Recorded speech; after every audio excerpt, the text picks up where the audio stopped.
There are always lots of patients running into the clinic just before lunchtime, because that lunchtime at the clinic is always later than normal people's. It's just a short break, though. Our afternoon shift begins right away.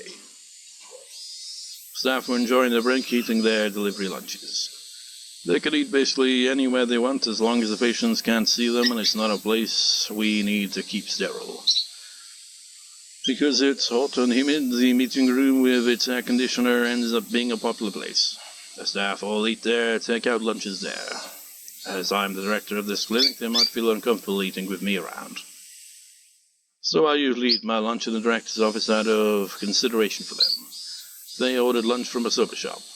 I got an extra large serving of morisoba, that is. For whatever reason, they just call the dish an extra large.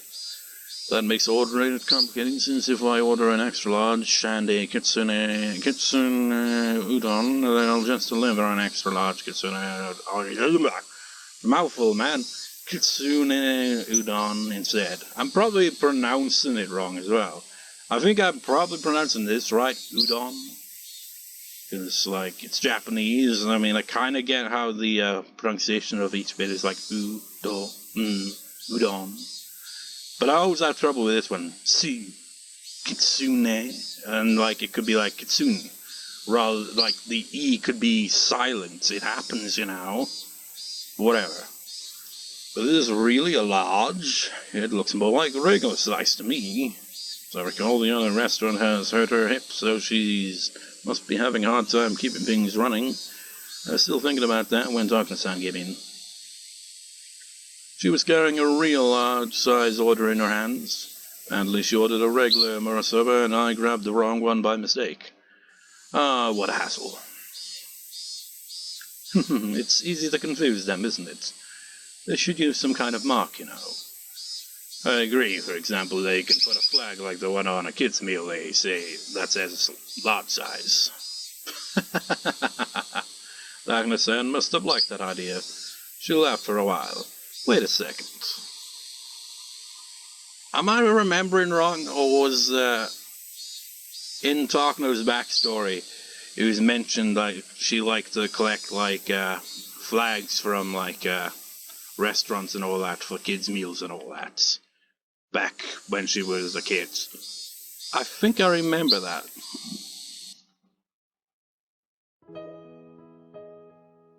Would you like to join me? I invited her to sit on the sofa.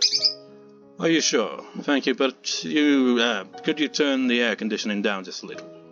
Sure, sorry about that. Here we go. Kind of think that I haven't really talked too much with her. We were rather distant from each other, partly over the guilt of the organization becoming the Irie Institute. So with that and our respective positions, we had a taciturn agreement not to pry too deeply into each other. Probably pronounced that word wrong. It's our attitudes towards our research are different. We've never mingled before. So chatting over lunch is a good way to get close to her. I wonder what she likes to talk about while eating. I guess I should start a peaceful conversation. I don't want her to go off about something like tapeworms. We're having lunch, after all. And while I tend to come up with a topic, she started talking instead. Flag on a kid's meal. That brings back memories. Do you think they still have those flags, though? Yeah, it was. I was right. That was Takano's hobby back in the day. I don't know. It's one of those things that endure. So it's possible they will keep having flags on kids' meals even in the far future. Maybe even an in-flight kids' meal on a spaceship will have a flag on it. That sounds interesting. I wonder if kids will collect those flags even in the future. Flags? Did you collect them? Oh, didn't you do that when you were a kid? Collect the flags from kids' meals? No way. When I was young, only rich kids could have meals like that. My family couldn't afford it. That's not true. My family was poor. But when we went to the mall, we had our lunch at a restaurant there. At the time, for me to go to a mall meant having a kid's meal. So whenever my parents went to the mall without me, I'd get very upset. Your childhood sounds very happy. But when they went to the mall without me one day, they got in an accident and died. Till I got a call about it, I was really upset with my parents for going to the mall without me. I was sure they were having a meal there by themselves. As it happened, I only needed one more flag to make my collection complete. Collecting 20 of them was my goal. was so upset that I couldn't complete my collection. That's awful, huh? It must have been horrible to lose her parents at the age when she was still interested in collecting flags from kids' meals. It's obviously still a painful memory for her. I see. I didn't know. By the way, is that why you became a doctor? Huh. Why? Oh, well, I aimed to become a doctor because of reasons involved my family, so I thought the same was true for you too. I earned my medical license because it was necessary to draw close to the Higurashi syndrome. Might be rude to put it this way, but I only obtained my license as a byproduct of pursuing my research. How interesting. Even when she was still at medical school, she already knew about Higurashi syndrome. By the way, before I took on this job, I didn't know anything about the syndrome. Where did you find out about it? I was told you read something about it while you were looking into the late Takano's documents. I'm impressed that you already started researching it while you were at school. Studying took up all of my time while I was a student. That's really incredible. Actually, I became familiar with Higurashi syndrome long before that. What does she mean? How old was she when she first found out about the syndrome? In fact, why did she become familiar with it at all? Just like Satoko-chan and Rika-chan, I didn't have any relatives, so I was sent to an orphanage. It was a horrible place. You remember how there was a flood of war orphans back then? I was in a truly awful orphanage built solely to gather up those children and bring in government subsidies. When I escaped there, I was rescued by my grandfather, Dr. Takano. Have we ever seen this background? I mean, it's obviously just a regular-sized kind of sofa here. It's kind of an odd-shaped one.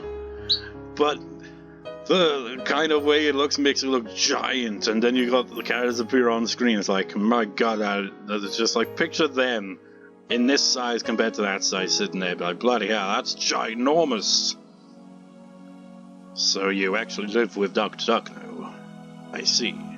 I understand why you were familiar with his research documents at a young age. But why do you keep it a secret? Well, political reasons. It's one thing to request funding for a request on a mysterious disease, but it's another thing to request it for a research project of my late grandpa's. I see. Finally, a question is answered. The admiration you've shown when discussing Dr. Takano was always more than just respect for a fellow researcher. Still, since you respect him that much, he must have been a wonderful doctor with many genuine virtues. I don't know about genuine virtues. He died alone, of an illness, with nobody around to understand him. He preferred being alone, which was a bad habit of his. That's why he couldn't find anyone who would support him. Still, he had you for an excellent assistant, didn't he? Speaking of which, your family name is read the same way as his, isn't it? Yes, it's not my real family name. I took my grandfather's out of respect. I actually wanted to write it the same way, but I thought it could get complicated when explaining it to my clients, so I ended up using different characters. Now I could see the connection between their two last names. I mean, I wonder, has she ever told Irie about it? Her past in any of the previous worlds? Because we don't really, see if that actually happens or not. But here I guess she does. Also revealed the connection between first names, Ifumi and Mio too. She doesn't need to tell me anything more than that.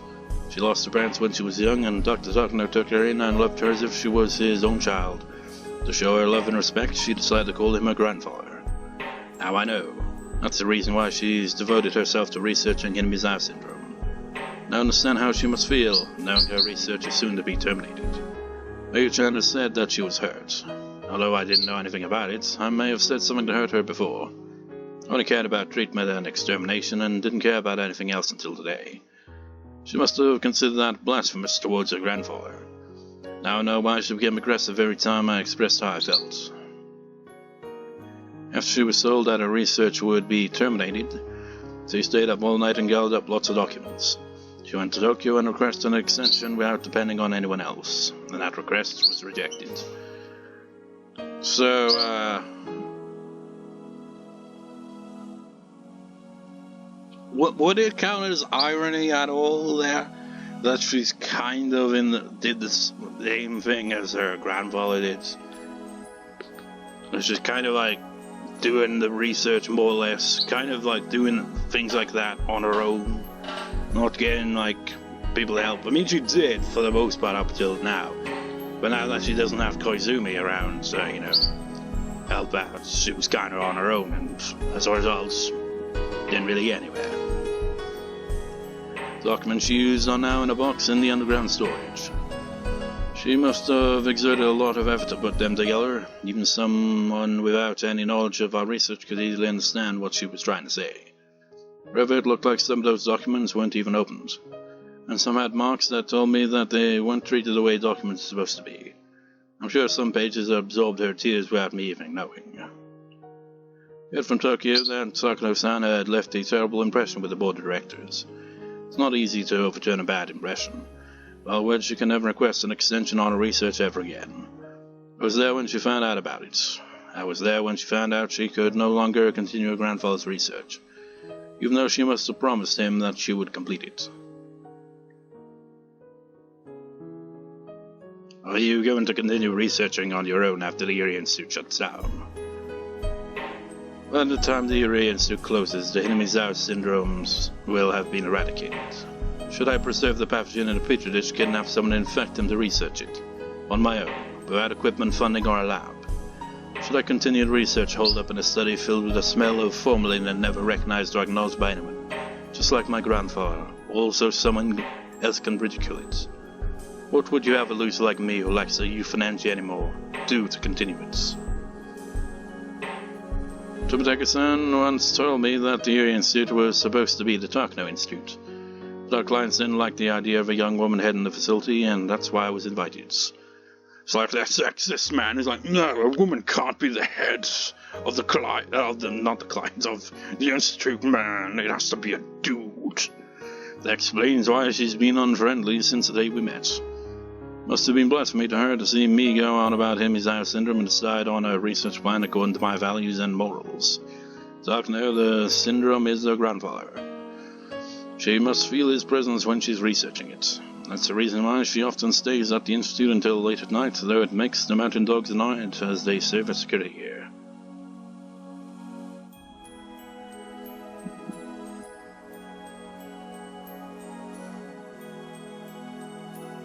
Would you like to drink some of the silver broth? Yes, please. Her shoulders look fragile to me for the first time, and now I'm sure of Rika-chan's story. To understand holds an indestructible sadness within her. And if someone approached her pretending to understand, she just might fall for it. Because of my position, anything I say to her will only hurt her more, probably. Sometimes words can harm people no matter how they're used. And the fact that my freaking voice is going, I need a drink at some point, probably. But the fact that I still spoke up showed how little experience I had in life.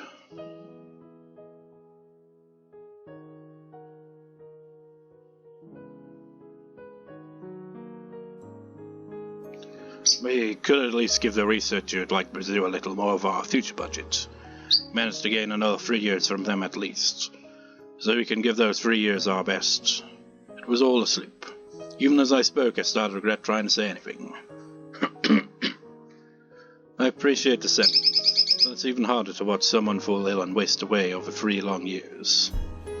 If I remembered right, Takano came down with acute dementia and chose to commit suicide while his mind was still functional out of despair at his inability to continue his research further. My verbal slip had made her remember a painful memory and hurt her even more. He went into a coma and I had to make a decision as to whether to turn off his life support or not. Hey, Director Irie, if you were the doctor in charge of that patient, who would you have pull the plug? You wouldn't pull the plug yourself, would you? Ono-san asked me that as if it was a normal question. She's only expecting to hear one answer. If I was put into that position, and when the time came, I'd probably let his remaining family do it. That's what I thought. There's no way someone wouldn't be there for their family's final moments. So I'll be here for the final moments of the Hinamizawa syndrome, no matter what. Someone knocked on the door and I heard the voice of one of the other staff members. Director, afternoon shift's the beginning. Please get ready. Oh, okay, I'll be right there.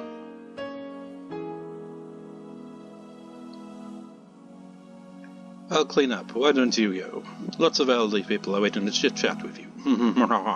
Dr. laughed, but I know that laugh was trying to conceal anguish. I'm not close to her personally, but she is my partner here at the clinic. I have been trying to avoid getting close to her, but maybe that was a mistake.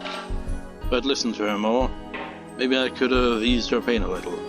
But it's too late. Tomitake-san is conducting an investigation to prove her innocence. Is she guilty or not? Either way, her heartache remains. After Irie left, Takano sat down on the sofa again and stared at nothing for a while. Then she got up and picked up the phone on the desk. This is Takano. Is Okonogi there? It's me. I was going to ask you to start on the 20th, but please begin observing art today instead. Hey, what difference does it make? Or are you going to tell me it's too hot to start today? Yes, please do. We only have 5 days. You'd better be careful. More than careful, okay? Yeah, alright. Okay, goodbye. Okonogi put down the phone and sighed. Though it's his job to do whatever Takano wants, he couldn't help but complain about getting such an order in such an extremely hot day. Of course, if he complained, Takano would spit back twice as much reproach. Okonogi was sitting in the office of Okonogi Gardeners, a dummy company. As it happened, they regularly did gardening in his hour, if only so that nobody would get suspicious to see their uniforms and van around. Good grief, I give up. Call in Nightingale and Skylark. The vacations are cancelled. Princess has given us the order to start observing art today. We'll have to move the schedule up by 3 days. First day was Heron rights. Go with a group of 4, including 1 telephone observer, 1 telephone backup, 1 research outlook, and 1 residence backup. Heron leader, you'll be at the command post. Also, we're stepping up our sabotage of the telephone station too. That would be Nightingale's job, but it'll take a whole day for them to get here. So we'll use Phoenix instead. Phoenix 7, gather up construction team and finish by tonight. Can you do it? Of course. My men are well trained. Land dogs are different from a regular battle unit. They're a technical squad formed from specialists in different fields of espionage. There were covert operations for sabotage and telephone stations like Okonogi just ordered. Once for wiretapping, intelligence gathering, information manipulation, establishing networks in public institutions. Now, have they always done that? Has they always played that like this? Or is it simply that talk to Irie somehow like made them, take action sooner by a few days? And many others in various specialized fields. They belong to the self-defense force. Some are from fire departments, some are from police departments, and some are civil engineers. Of course, they have some experts in combat as well. Okonogi is one of those combat experts, and he didn't expect too much from the engineers. Well, they had all gone through the same basic training. What they were capable of was child's play compared to what an expert can do. Okonogi is the leader of a unit made up mostly of members who can't even do 100 push-ups. Really, that was the only complaint he had.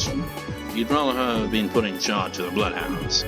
Somehow he became the leader of this strange unit, maybe because of his cautious yet courageous personality. Since combat was his expertise, Okonogi wished deeply for combat.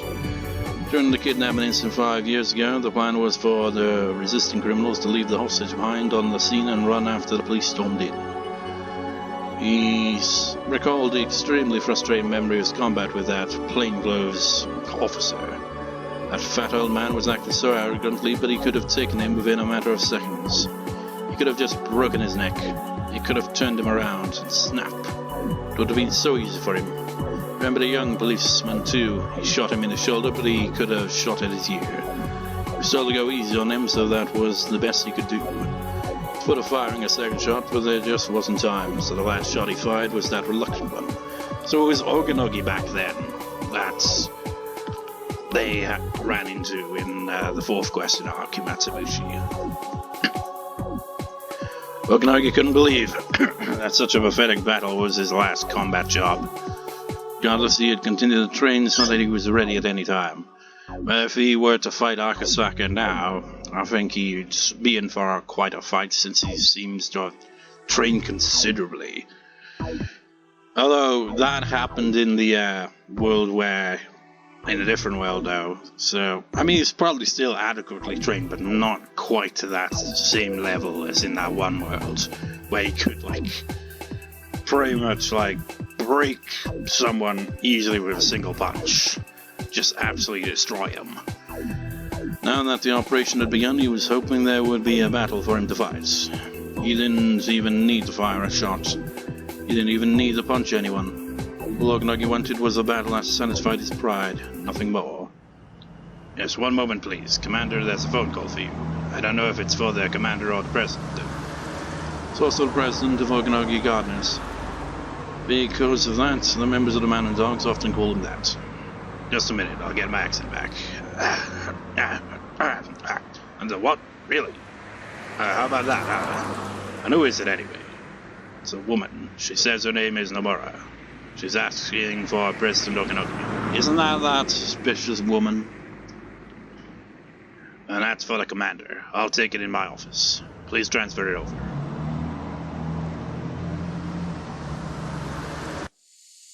Rattle, crash. Sound effects. You heard a noise which sounded like many buckets crashing down. Probably a noise from one of Satoko-chan's traps. According to a trap map, anyone going near the wiretapping shack will set off a trap that makes a loud noise. That must have been it just now. I scouted around the shack last night before the girls left. The shack is very secluded and is located in a blind spot where nobody is likely to go. So this noise means something important. So they are acting sooner than they usually would then. Means they've started their observation of Rika-chan. I can't let them notice girls aren't home. They'll definitely call and come by to confirm they're here. I mean, they still plan to do the actual thing on, like, a specific time, specific date, but they're beginning the observations earlier, perhaps, I guess. They're going to come by to confirm they're here, so I have to make sure that the girls are sick in bed and that they don't hear the phone or the doorbell. Curtains are closed so they can't see what's inside of the house. But to be certain, their beds are stuffed to make it look like they're sleeping. If I have to be more careful from now on. I can't let them notice that I'm staying here. For that matter, I have to make sure I can act when something happens. Well, he's experienced. The phone rang suddenly, just as I expected. They're calling to see if anyone's home. They were already aware that they didn't go to school, so they're probably assuming that they're home sick in bed. I'm sure they want proof of that. Phone rang for a long time, which convinced me that it was indeed a call from the Mountain Dogs. If there was no answer on the phone, then the next step would be to come by the house. They'll pretend to be a mailman or a neighbor and knock on the door. They don't even need to answer it. If the girls are too sick to answer the phone, then they won't notice a knock on the door either. Increased hassle means a higher risk of discovery, but on the other hand, it also proves our enemy is closing in on us. It's actually better for me since I could measure the severity of the situation. Besides, Irie is our ally and he already knows Rika-chan is somewhere else. He's supposed to tell them that he came by because he heard Rika-chan and Satoko-chan miss school, that the two of them were in bed and should be left alone for a while. He's supposed to say that. They won't doubt Irie. They will believe him. You could call this an advanced level of mutual deceit. They believe that they're deceiving Irie, but in reality, Irie is deceiving them. Wherever they're professionals and we're a bunch of amateurs. Well, not me at least. Actually, maybe I'm not an exception. I don't know what they've got until I come face to face with them. Our conditions aren't even. We're leading by a tiny bit because we made the first move. Once that's gone, we don't stand a chance. I promised Rika-chan that I trust her unconditionally. So you have proof, I'm ready to fight. But I can't beat this conspiracy by myself. But to gain help from the others, Tomitake has to find proof. Tomitake is in charge of our first attack. That means he's in the most danger too. It's understandable that Rika-chan kept warning him to be very careful. He should have started his investigation as early as last night. If that's the reason why they've begun observing Rika-chan, I can only pray for his safety and the success of the investigation. I hear a voice. Irie had arrived. Satoko-chan, Rika-chan, I'm here to give you an examination. I heard footsteps coming up the stairs and a quiet knock. I'm alone, don't worry. I have to keep it down. The house is already under observation. I let Irie in and closed the door quickly. How are you? It must be getting on in here since you can't open the windows, huh? I brought something for you. He handed me a plastic bag. It contained ice cream, cans of juice, some snacks, and even beer. The ice cream probably melted already. Well, this obviously isn't for Rika-chan. I feel he's being a little reckless, callous, but I am grateful. So how is everything? I heard a noise from the wiretapping shack earlier, and the phone rang for a long time shortly afterwards. I'm sure they found out that the girls missed school today and called to check. Has anybody asked you to come check on Rika-chan? Yes. Takano-san told me to go check since they missed school and haven't come by the clinic. I knew it. You think she's suspicious about their absence? No. I think it has something to do with Tomitake-san starting his investigation. Even if it doesn't, this meeting may give him a chance to find out something. Either way, it's already begun, hasn't it? Yes, more than likely. I don't know if our enemies are Takano and the Mountain Dogs, or somebody else. Either way, that somebody has started to take action. I can't help but think of the series of mysterious deaths. First 2 years were just coincidences. Starting with the third, I think Takano-san became intrigued and started expecting something to happen on the night of Tanagashi. Tanagashi is the day after tomorrow. It'd be the perfect opportunity for them to do something. She's aiming for Rika-chan on the 5th year running. This Takano is a frightening woman. What Rika-chan said about Takano-san, I think it's all true. I just found out just today, but she was adopted by Dr. Takano, the one who discovered the Yamizawa syndrome. Same pronunciation, I see. So continuing to research the syndrome was like a promise she made to her beloved grandfather. But the project will be terminated. It's almost like they're spitting on its grave. That's exactly what Rika-chan said, isn't it? Yes. Also, Takano-san said something else. She compared the dying patient in a coma to the project that's going to end in 3 years. She says that family members have the right to turn off the switch of the life support machine. If the project is being terminated anyway, Mio Takano, who considered herself a family member of the late Dr. Takano, would be the one to terminate it. Yes, I think that's what she meant. We're gathering the circumstantial evidence we need. Takano is, in fact, our enemy. Irie had been reluctant to accept it yesterday, but now he believes that Rika-chan said is true. We need Tomitake-san to find some proof that shows Dr. is planning something. Then we can call in a subjugation squad to arrest all of those involved. Takano has the Mountain Dogs working for her. This squad can down even them. Yes, I don't know anything about them, but there's another unit called the Bloodhounds. They're a combat unit deployed in the case of a true emergency. Mountain Dogs are more of an intelligence unit for covert operations, so they'll likely be far outmatched. If this subjugation squad was organized to counter the off chance of rebellion by the secret research institute, then they must be quite powerful. So you're saying our conditions for victory are summoning these bloodhounds into Yamizawa? And that would be correct. However, my one concern is that the emergency manual contains passages authorizing the mascot of the village to preserve secrecy. I'm still worried that even if the bloodhounds are brought in, they'll destroy all evidence, including the village itself, which wouldn't be any difference. No, they wouldn't. If the enemy's intent is to trigger the execution of the emergency manual, that doesn't make sense. This conspiracy is caused by a faction infighting. That Irie Institute clients will want to resolve the conflict quickly. They're sure to raid the enemies and sell everything while the villagers are still confused as to what's going on. I know this because I've done similar jobs myself. They'll pass through like a gale and complete their operation swiftly. And a unit capable of pulling that off against the Mountain Dogs must be very powerful. We'll just have to wait until we hear from Tomitake-san.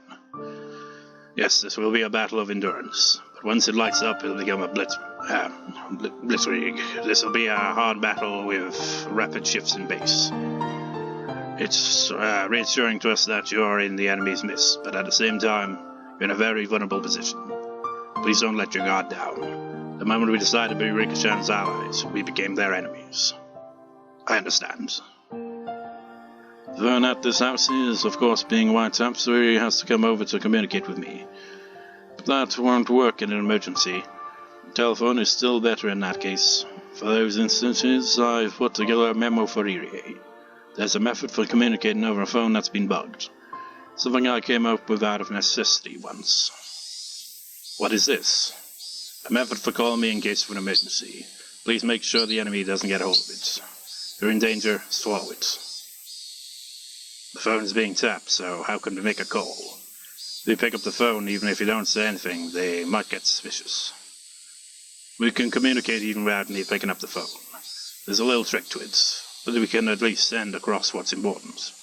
And you're the only one who can do it, since you'll be the first person who notices the enemy's movements. Alright, then how do I do it? It's in the memo. Let me explain briefly. We'll use the ringtone. When you make a call, normally you won't let the phone ring over a minute. We use that to communicate. If the phone rings for a minute, that means it's dangerous. Leave. If the phone rings for a minute and a half, that means it's an emergency. Head to the Sonozaki residence. Difference is in those 30 seconds. I guess that's a smart way of communicating without actually, being able to talk. You can look at the memo for all the messages you can send, but please memorize those two at least. My life depends on it. Message that lets me know my life is in danger is the shorter call, but if it's too short, I'll get it confused with regular phone calls. That's why to signal me, he's supposed to hang up the phone within 3 seconds first, to then place the emergency call. The reason why I use such a large difference of time is to make sure there's no misunderstanding. The tones the caller hears and the rings the receiver sends out are a little different. I don't want that little difference to change the message, which is why they have to be 30 seconds apart. A short ring first and 1 minute means run. Minute and a half means to head to where Rika-chan is. Okay, I got it. It's a little troublesome, I know, but this is just for emergencies. Please remember it. Yes, I understand. When danger strikes, I'll handle communications. Also, one more single signal I want you to remember. It's not a very good code, but please don't forget it just the same. This one you don't need to do one short ring. Just need to let the phone ring for over 3 minutes. It's probably best to just place the call and leave it. What does that mean? Contact in danger. Further contact impossible. So that's to tell you that I'm in danger then. Yes. In case of emergency, call this house, leave the phone off the hook and hide somewhere safe. Even so, it's very hard to anticipate when you yourself will be in danger. You'll lose your chance to call when you're thinking, I'm still fine, or I'm probably fine. If you sense something odd, that's an emergency. Knowing the seriousness of the conspiracy, they won't hesitate to kill us. Please be very careful. I understand. But if that happens, what are you going to do? Depends on the situation, but I'll probably leave this house. If you're in danger, then Rika-chan is in danger too. I'll head to the Sonozaki residence and join Rika-chan. But it's only the worst case scenario. I'm not sure if it will actually happen, so don't be nervous. Relax, okay? But also be very careful, right? That's right. You're being nodded deeply. So much time. Something is about to happen. Things are heating up. Much like this heat wave.